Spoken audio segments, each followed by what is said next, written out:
नमस्कार। आज हम एक ऐसे बिजनेस ब्लूप्रिंट पर चर्चा करने वाले हैं जिसे देखकर हम सभी ने बचपन में या शायद कल ही उसके छोटे छोटे बबल्स को पॉप जरूर किया होगा।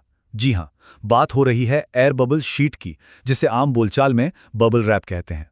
अगर किसी का मन है इसका मैन्युफैक्चरिंग बिजनेस शुरू करने का, तो दिमाग में कई सवाल घूमते हैं।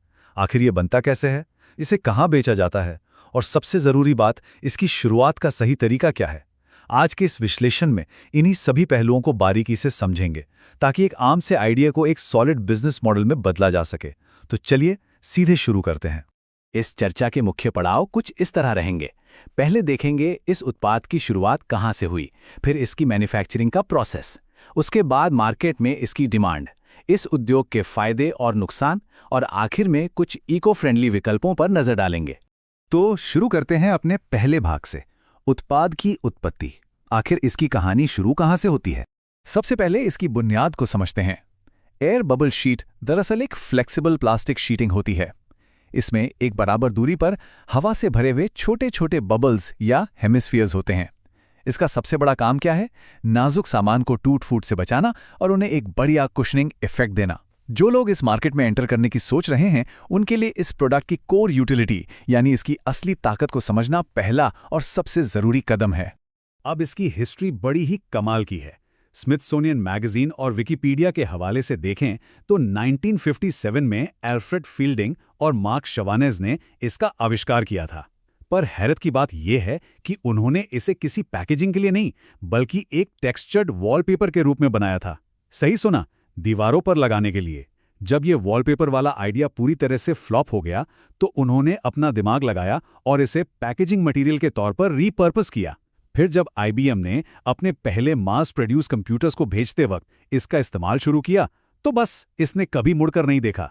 ये एक परफेक्ट एग्जाम्पल है कि बिजनेस में मार्केट के हिसाब से खुद को ढालना यानी एडेप्टेशन कितना बड़ा गेम चेंजर हो सकता है।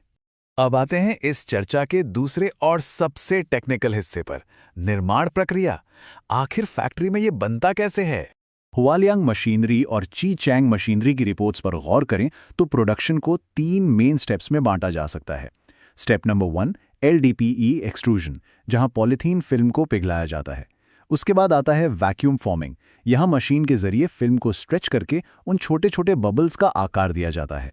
और आखिरी स्टेप है लैमिनेशन और सीलिंग, जहां हवा को उन बबल्स के अंदर पूरी तरह लॉक कर दिया जाता है।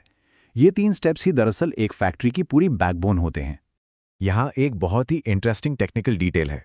बबल रैप की जो शॉक एब्जॉर्प्शन की ताकत है ना, उसका असली राज इस आखिरी लैमिनेशन फेज में ही छुपा है। यहाँ 2 अलग अलग पॉलीएथिलीन फिल्म्स के बीच हवा को बहुत ही प्रिसाइजली ट्रैप किया जाता है। सोचिए, अगर ये सीलिंग थोड़ी सी भी वीक हो तो हवा लीक हो जाएगी और मटेरियल किसी काम का नहीं रहेगा। इसलिए एक मैन्युफैक्चरर के नज़रिए से देखा जाए तो इस एक पॉइंट पर क्वालिटी कंट्रोल सबसे ज़्यादा स्ट्रिक्ट होना चाहिए। और हाँ, मशीन्स में काफ़ी फ्लेक्सिबिलिटी भी मिलती है। मार्केट की अलग अलग डिमांड्स के हिसाब से इन मशीनरीज को सेट किया जा सकता है, जैसे कि स्मॉल, मीडियम या फिर लार्ज साइज के बबल्स बनाना। छोटे बबल्स हल्के इलेक्ट्रॉनिक्स के लिए बिल्कुल परफेक्ट रहते हैं, जबकि बड़े बबल्स भारी और नाजुक सामान जैसे फर्नीचर या बड़े वासिस को बचाने में ज़्यादा मददगार साबित होते हैं। चलिए बढ़ते हैं तीसरे भाग की तरफ, बाजार की पहुंच। आखिर इनका उपयोग कहाँ-कहाँ हो रहा है? अक्सर लोग यही मानते हैं कि बबल रैप सिर्फ ई-कॉमर्स पार्सल्स या शिपिंग में सामान बचाने के काम आता है, पर सच तो ये है कि इसकी डिमांड उससे कहीं आगे निकल चुकी है। नियोथर्मल इंसुलेशन की रिपोर्ट्स बताती हैं कि इसका उपयोग कंस्ट्रक्शन इंडस्ट्री में थर्मल और साउंड प्रूफिंग के लिए भी धल्ले से हो रहा है। इसके अलावा होम डिज़ाइन और बे वाटर पैकेजिंग के मुताबिक क्राफ्ट प्रोजेक्ट्स, DIY टास्क्स और यहाँ तक कि स्ट्रेस रिलीफ के लिए भी ये काफ़ी पॉपुलर है। एक स्मार्ट बिजनेस ओनर के लिए इतने सारे अलग अलग मार्केट सेगमेंट्स मौजूद हैं जिन्हें टारगेट किया जा सकता है। अब बात करते हैं डिस्ट्रीब्यूशन की। यहाँ 2 बिल्कुल अलग तरह के मार्केट्स नजर आते हैं। एक तरफ रिटेल मार्केट है, जैसे Amazon इंडिया और फ्लिपकार्ट, जहां आम कंज्यूमर्स के लिए स्टैंडर्ड रोल्स और छोटे साइज की पैकेजिंग मिलती है। दूसरी तरफ यूपैक इंडिया जैसे इंडस्ट्रियल सप्लायर्स हैं, जो डायरेक्ट B2B यानी बिजनेस टू बिजनेस क्लाइंट्स को टारगेट करते हैं। वहां प्रीमियम मटेरियल्स और कस्टम बॉक्सेस की डिमांड होती है।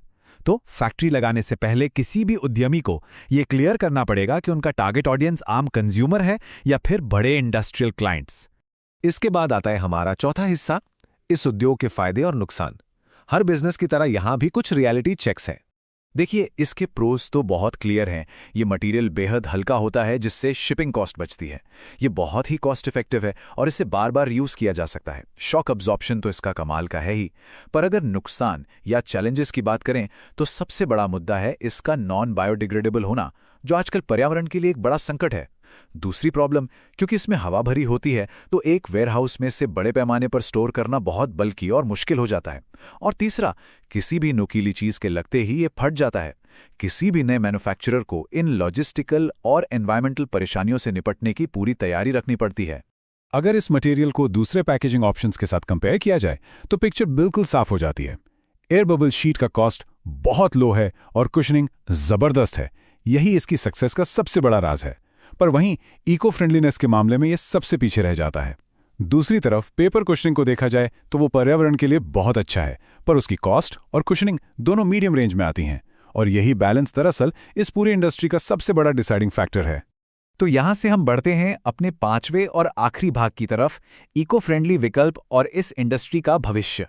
फ्यूजन पैक और वूला ब्लॉक के स्टैटिस्टिक्स बताते हैं कि प्लास्टिक बबल रैप को कड़ी टक्कर देने के लिए मार्केट में लगातार नए सस्टेनेबल ऑल्टरनेटिव्स आ रहे हैं। कॉरुगेटेड कार्डबोर्ड और हनीकॉम्ब बोर्ड्स तो अब काफी आम हो गए हैं, पर जो सबसे ज्यादा दिलचस्प इनोवेशंस हैं वो हैं मशरूम पैकेजिंग और वूल पैकेजिंग। जी हाँ, वूल। इसके अलावा बायोडिग्रेडेबल पैकिंग पीनट्स और श्रेडेड पेपर का उपयोग भी तेजी से बढ़ रहा है। जो भी लोग इस सेक्टर में नया बिजनेस सेटअप करना चाहते हैं, उन्हें इन ग्रीन ऑल्टरनेटिव्स के बढ़ते ट्रेंड को डेफिनेटली अपने प्लान में शामिल करना पड़ेगा। इन सभी डिटेल्स के बाद एक प्रैक्टिकल सवाल उठता है कि आखिर शुरुआत की कहां से जाए। इसका एक बहुत ही ऑफिशियल और सीधा रास्ता मौजूद है। भारत सरकार की खादी और विलेज इंडस्ट्रीज कमीशन यानी KVIC अपने पोर्टल पर एक प्रोजेक्ट प्रोफाइल डॉक्यूमेंट प्रदान करती है। ये डॉक्यूमेंट एक कंप्लीट ब्लूप्रिंट है। उसमें स्टेप बाय स्टेप बताया गया है कि एक मैन्युफैक्चरिंग यूनिट कैसे शुरू की जा सकती है, मशीनरी कौन सी लगेगी और लागत कितनी आएगी। किसी भी बिगिनर के लिए ये एक बहुत ही ऑथेंटिक रिसोर्स है। तो अंत में एक बहुत ही बड़ा सवाल खड़ा होता है। जैसे जैसे पैकेजिंग इंडस्ट्री आगे बढ़ रही है, क्या प्लास्टिक बबल रैप की सस्ती लागत इन बढ़ते हुए इको फ्रेंडली और ग्रीन विकल्पों के सामने टिक पाएगी? एक तरफ कॉस्ट एफिशिएंसी है और दूसरी तरफ हमारा पर्यावरण। इस बैलेंस को आने वाला वक्त ही तय करेगा। आज की इस गहन चर्चा में जुड़े रहने के लिए बहुत बहुत शुक्रिया।